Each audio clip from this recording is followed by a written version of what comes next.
Hello guys. आज का मेरा प्रोजेक्ट होगा जो आपके लिए काफ़ी लाभान्वित करेगा। सबसे पहले हम एक चार्जर बनाते हैं। उस चार्जर से यूपीएस बैटरी जो 7 एम्पियर 12 वोल्ट का होता है या फिर 42 एम्पियर की कार की बैटरी हो, उसे चार्ज करने के लिए हम एक चार्जर बनाते हैं। उस चार्जर को हम पावर बैंक में तब्दील करते हैं। ये पावर बैंक आपके छोटे पावर बैंक से कहीं ज़्यादा उपयोगी और लाभान्वित करने वाला होगा। इस पावर बैंक से आप महीनों तक अपने मोबाइल को चार्ज कर सकते हैं, एक बार आपकी बैटरी फुल चार्ज हो जाए तो। क्योंकि वह जो छोटे छोटे मोबाइल पावर बैंक होते हैं, वह तो 6000 mAh 10,000 mAh तक की होती है। ये तो काफ़ी बड़ी और काफ़ी पावरफुल होती है जो 12 वोल्ट की है। इसे हम थोड़ी सी तब्दीली करेंगे बनाने के बाद। इसमें हम 7806 का एक आईसी ट्रांजिस्टर को लगाएंगे, जिससे हमें 6 वोल्ट प्राप्त होगा और उससे हम अपने मोबाइल को चार्ज करेंगे, जो बहुत अच्छा चार्ज भी करेगा। और ये इसलिए मैं बता रहा हूँ क्योंकि गांव देहात में लाइनें काफ़ी कटा करती हैं और वोल्टेज भी नहीं होता है। अगर आपके पास ये चार्जर बना होगा तो आप अपने बैटरी को चार्ज कर लेंगे, तो एक बार चार्ज हो जाने से आप महीनों तक अपने मोबाइल को चार्ज करते रहेंगे। तो चलिए गाइज, इसमें लगने वाले सामानों के बारे में बात करते हैं। सबसे पहले आपके पास एक चार्जर कैबिनेट होना चाहिए, एक एम्पेयर मीटर होना चाहिए, 2 कनेक्टर होना चाहिए और 2 डीपीडीटी स्विच होना चाहिए, एक एलईडी होना चाहिए और एक फ्यूज सॉकेट होना चाहिए। साथ में एक मेन लीड तार होना चाहिए। 1806 एक 1806 नहीं 7806 एक आईसी होनी चाहिए और एक ये यूएसबी सॉकेट होना चाहिए। साथ ही एक 5 एम्पियर का 012 ट्रांसफार्मर आपके पास होना चाहिए, जिसमें आपका एक कॉमन और 220 और 250 की लीड निकली हुई हो, ताकि हम स्टेप अप स्टेप डाउन का हम चार्जिंग प्राप्त कर सकें, जिसमें हाई चार्जिंग और लो चार्जिंग की सुविधा हो। साथ ही 4 ऐसे डायोड का यूज करेंगे जो आपका रेक्टिफायर का काम करेगा। इसके लिए हम 5408, 5402, 6 एम्पियर का कोई भी 4 डायोड लेकर उसको रेक्टिफायर बनाएंगे। रेक्टिफायर बनाने का तरीका बहुत आसान है। सबसे पहले 2 कैथोड को एक साथ ऐंठ दें और 2 एनोड को एक साथ ऐंठ दें। इसके बाद 2 सिरा आपके पास बच जाएगा।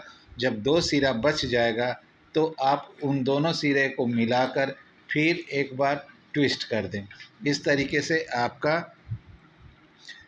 रेक्टिफायर बनकर तैयार हो जाएगा।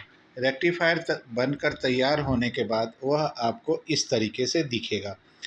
अब सवाल है कि रेक्टिफायर में कहाँ कनेक्शन करना है। तो आपको मैंने बतलाया कि जो 2 कैथोड है वह आपका प्लस बन जाता है और 2 एनोड जो है वो माइनस बन जाता है। तो जो बच गया जो 2 तार, उसमें आप 5 एम्पियर के निकले हुए दोनों लीड जो 12 जीरो का है, उन दोनों को वहाँ पर सोल्डिंग कर देंगे, लेकिन बढ़िया सोल्डिंग करेंगे ताकि उसमें लूज कांटेक्ट ना हो।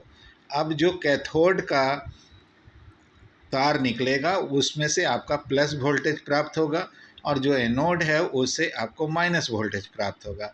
ये कैथोड जो है हम एम्पियर मीटर के 2 पॉइंट में से एक में डायरेक्ट हम सोल्डिंग कर देंगे रेक्टिफायर का कैथोड पॉइंट को, और उसके बाद वाला जो पॉइंट है उसको आपको दिखाना चाहेंगे कि ये जो यहाँ से एक और पॉइंट आपको निकल रहा है एम्पियर मीटर का, इसे हम रेड वाला कनेक्टर में बैटरी कनेक्टर में जाकर जोड़ देंगे। अब आपका जो एनोड से जो निकलेगा वो माइनस वोल्टेज निकलेगा।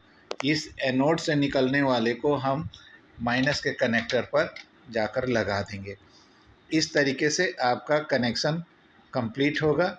तो अब हम कनेक्शन करके आपको दिखाना चाहेंगे। तो गाइज अब हम कनेक्शन करेंगे। सबसे पहले एक मेन लीड लेंगे। मेन लीड को हम पहले फ्यूज सॉकेट के एक पॉइंट में लगाएंगे।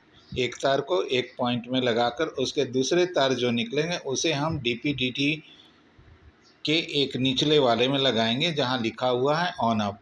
अब इस डीपीडीटी को ऑन ऑफ हम कैसे बनाएंगे? तो प्रत्येक डीपीडीटी में ऊपर और नीचे मिला के 8 पॉइंट होते हैं।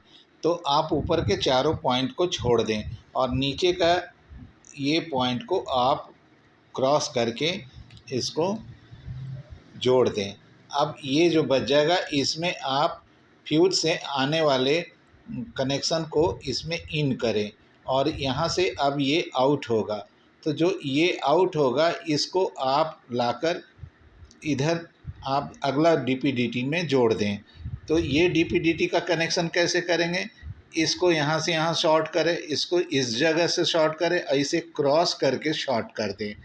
ये शॉर्ट करने के बाद अब क्या हुआ, ये ऑन ऑफ स्विच बन जाएगा नीचे और ऊपर वाला हो जाएगा ये डबल पोल डबल थ्रो का वर्क करने वाला डीपीडीटी बन जाएगा। अब इसका ये 2 पॉइंट है, इसको हम आउट करते हैं और ये जो आउट होगा ये एक 220 के कनेक्शन में जाके लगेगा और एक 250 के कनेक्शन में जाकर 5 एम्पियर के ट्रांसफार्मर में जाकर घुस जाएगा। इस तरीके से ये आपका डीपीडीटी का कनेक्शन कंप्लीट हो जाता है जो 5 एम्पियर के ट्रांसफार्मर में जाके प्राइमरी में लग जाता है। अब सवाल है सेकेंडरी का। तो अभी हमने आपको बताया था कि रेक्टिफायर में हम कैसे लगाएंगे। तो सेकेंडरी में निकलने वाला 012 वोल्ट का जो टेपिंग है उस टेपिंग को हम लगाएंगे। कैथोड है एनोड से तो आपको समझ में आ गया कि एक से माइनस निकला एक से प्लस निकला। जो बचे हुए दोनों हैं उसमें हम 012 का 2 लीड को बढ़िया से हम सोल्डिंग कर देंगे। इस तरीके से आपका ये बनकर रेडी हो जाएगा, ये कनेक्शन आपका कंप्लीट हो जाएगा। जब यह कंप्लीट हो जाता है तब हमें क्या रिजल्ट मिलता है उसको हम देख। तो गाइस चलिए हम अब लाइन देते हैं। आपको लाइन देने के बाद का क्या पोजीशन होता है वो हम आपको दिखाते हैं। देखिए मैंने यहाँ ऑन ऑफ स्विच बना के रखा है। इस ऑन ऑफ स्विच में जैसे ही हम लाइन देंगे ये आपका चार्जर कंप्लीट होके काम करने लगा। ये देखिए अभी हमने चार्जिंग किया तो ये थोड़ी बैटरी चार्ज है इसलिए ये अप में रखा हुआ फास्ट चार्जिंग में। तो आपको दिखा रहा है कि ये हम अभी 4 एम्पियर लोड ले रहे हैं। 4 से थोड़ा कम है, 2.5 एम्पियर तक का लोड ले रहा है। और लो में करेंगे तो ये काफ़ी नीचे आ जाएगा क्योंकि ये करीब करीब चार्ज हो चुका है। ये अपना 12 वोल्ट कंप्लीट है। अगर चार्ज नहीं होता तो ये आपका 8 एम्पियर तक जा सकता था और लो में करेंगे तो ये 2 एम्पियर तक जाएगा या 4 एम्पियर तक जाएगा। तो जैसे जैसे ये चार्ज कंप्लीट होगा इसकी घड़ी वाली कांटा जो है नीचे की ओर आएगा और उससे आपको समझ में आ जाएगा कि चार्ज भी पूरा हो चुका है। अब ये आप समझ गए स्टेप डाउन अप में क्या बात है। हाई चार्जिंग और लो चार्जिंग के लिए ये इसका इस्तेमाल हम करते हैं। लो चार्जिंग में बैटरी बहुत सेफ होती है और उसका लाइफ भी अच्छा रहता है, ये ध्यान में रखेंगे। अब हम जो दूसरा चीज़ गाइज अब हम पावर बैंक बनाने की ओर आगे बढ़ते हैं क्योंकि हमारा चार्जिंग तो कंप्लीट हो चुका है, इसके सारे कनेक्शन कंप्लीट कर दिए गए हैं। अब हम वो बैटरी कनेक्टर का जो प्लस पॉइंट है वहाँ से हम एक तार लाते हैं और 7806 आईसी के बाएं वाले साइड के पिन में हम उसको सोल्डिंग करते हैं। इसके बाद बीच वाला जो है वो हमेशा 7805 हो 7812 हो वो निगेटिव पिन होता है, ग्राउंड पिन होता है। तो उसे हम ग्राउंड से जोड़ देते हैं। रेक्टिफायर के ग्राउंड से भी जोड़ सकते हैं, बैटरी के कनेक्टर के पास से भी लाकर जोड़ सकते हैं। ये आपकी मर्ज़ी कैसा करना चाहते हैं। अब ये देखिए ये 2 हो गया। अब बचा हुआ जो तीसरा जो दाहिने साइड में एक पॉइंट है यहाँ पर आप वोल्ट जब चेक करेंगे तो वहाँ 5 या 4 वोल्ट निकलेगा। 5 निकलना अच्छा होगा, 5-6 तक निकलेगा ठीक होगा क्योंकि एक मोबाइल का चार्जर जो होता है उससे 9 वोल्ट निकलता है, मैं तो 6 की ही बात कर रहा हूँ।